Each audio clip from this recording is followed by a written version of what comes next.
ever wondered about your life purpose? I know that many of us do. In fact, most of us have these yearnings deep inside of ourselves. Where my guest today is Tom Anderson, and he's written this great book all about finding your own life purpose and connecting with it from a place of service and your own yearnings.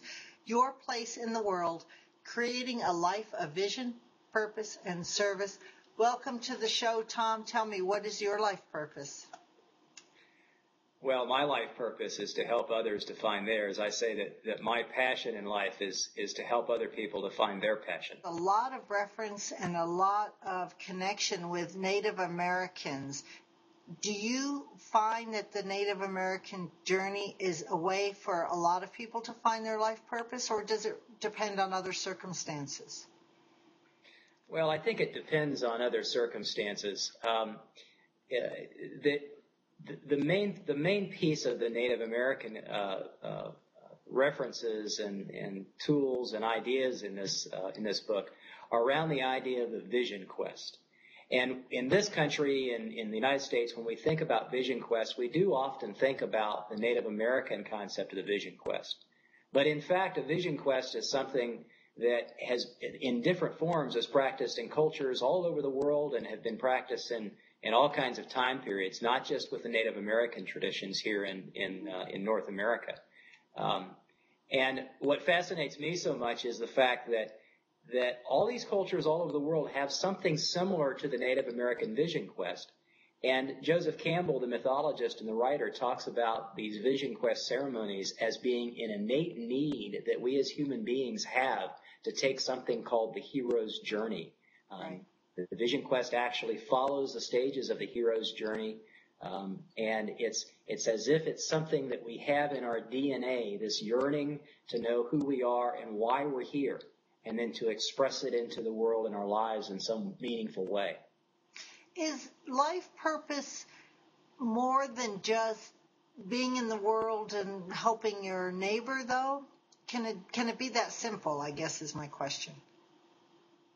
Well, I think that when we are really firing on all cylinders is when we find that place where our own inner yearning to express also beautifully matches with a need that's coming from the world as well. When there's a connection, sometimes we think about the spiritual journey as being one of finding a way to be kind of happy in the world, or being happy with our lives, or being productive, or being prosperous in some way. And that's a part of it. But what I really try to get across in this book is that the yearning that we are feeling from within ourselves to find our purpose is being matched by a yearning that's coming from the world itself that actually needs us to bring our gifts into the world to complete it. And so there's this symbiotic relationship almost between our own need to go on these journeys of self-discovery, find our gift, bring it back for our people, and this need that the world has for us to do that so that the world can be complete, so that the entire picture of humanity can evolve the way it's intending to evolve. It seems like some people are going to find that a bit maybe egocentric, like if you have a yearning to just sit in your closet and draw all day. There's nothing saying that there's a yearning from the world that needs to see your drawings, or is there? In getting back to the Native American tradition for a moment, because it speaks to me so deeply, there was a book called Black Elk Speaks that was written about Black Elk, who was a Sioux wise man, Native American medicine man around the turn of the 1900s. And he said this, and he was talking about when someone comes back from his tradition of the vision quest. He says that a vision has no power until it has been performed on the earth for the people to see. In other words, we can have a dream, and we can have a something like your example of drawing or art. And we can sit all alone all day in our room doing that drawing, doing our art, and create wonderful masterpieces, and that's okay. I'm not saying that there's anything wrong with that. What I'm saying is that the true, and I think what Black Elk was saying, is the true power of that gift cannot be realized until it has been given away, until it has been shared. And it doesn't necessarily have to mean that we're all meant to go out and change the world. If we can touch one other life, if we can just connect with one other human being on our journey and do something of value for them, then that's what it's all about as far as I'm concerned. What's the difference between a life purpose and having these yearnings that you want to go express in the world and having a desire, say, to travel to Italy? Well, I think of life purpose as being the bigger picture things. Now, a yearning to travel to or a desire to travel to Italy could be nothing more than, I don't mean to minimize it that way, but it could be simply a desire for the travel experience, to experience the culture. But what if on that trip to Italy, you're standing in an art museum that you never would have seen before, and you see something, or maybe you meet somebody in a restaurant, or you have an experience that suddenly lights something up inside of you that connects with something that has been deeply buried for maybe since you were a child, and it reminds you of some core essence, something that gets you so excited when you think about it that you're just bursting with this desire to share it in some way in the world. Well, then it's not just a vacation in Italy. Now it's a desire for a vacation in Italy coupled with this yearning of your soul to be expressing in a different way. So it's hard to say, and we can never really know in advance. Really, you're saying follow your yearnings and then stay open and That's keep your exactly heart right. open while you're in the process, in the journey. That's exactly right. You know, I do a lot of workshops and retreats, and I also do some one-on-one coaching with people.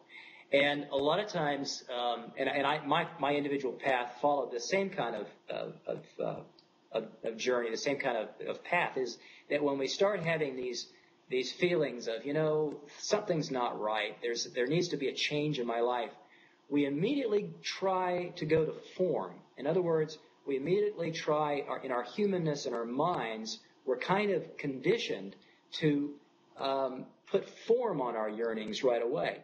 And what I coach people to do is to put that off. Keep putting off. Don't put some form around it. When you're starting to feel some difference, don't automatically assume it means you need to quit your job as an accountant and go teach high school or something because you're feeling a yearning to teach others. Maybe that's where you're going to end up. But wait on the form as long as you can until you get a really good handle on what is that real essential essence and that essential core that I'm meant to bring in the world. And there's a couple of reasons for that, but the biggest one is forms can go away.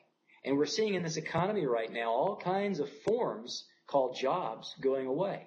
And if people have built their self-worth and their self-identity around the form of a job that now no longer exists, where are they? But if they build their identity, they understand that their true nature, their true identity is something that can never be taken away from them, then the job may come and go. They can still find a place of joy in their lives. What you're saying is something that our watchers and listeners today will have heard me say before.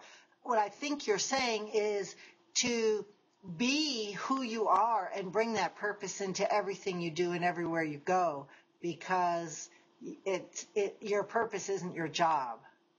That's right. It's deeper. That's exactly right. That's exactly right. So if you're a teacher, for instance, you may choose to teach as your profession, but you can also bring teaching to many other places in your daily life. That's exactly right. I couldn't have said it more succinctly. Now, do you recommend to people if they do want to quit their job, because at least in the United States culture, that seems to be what comes up a lot around purpose, is like, what am I supposed to go do? How am I supposed to spend my days doing and earning money? And that's our culture is built around that. So given this example of somebody maybe wanting to teach, would you recommend that they play with that concept, maybe teach in the evenings or find a way to volunteer and teach? Or do you say don't do any form at all during the exploration process? Well, I think that part of the exploration process is trying things on. One of the techniques that I talk about in the book is that as you are starting to see some way of putting form to this desire that you have, this yearning, try it on. It's not that unlike going shopping for a new coat for the winter. You got to try on a few before you get the one that feels like the right and perfect fit. And making those kinds of changes if they're around career, that's a perfect way to do it.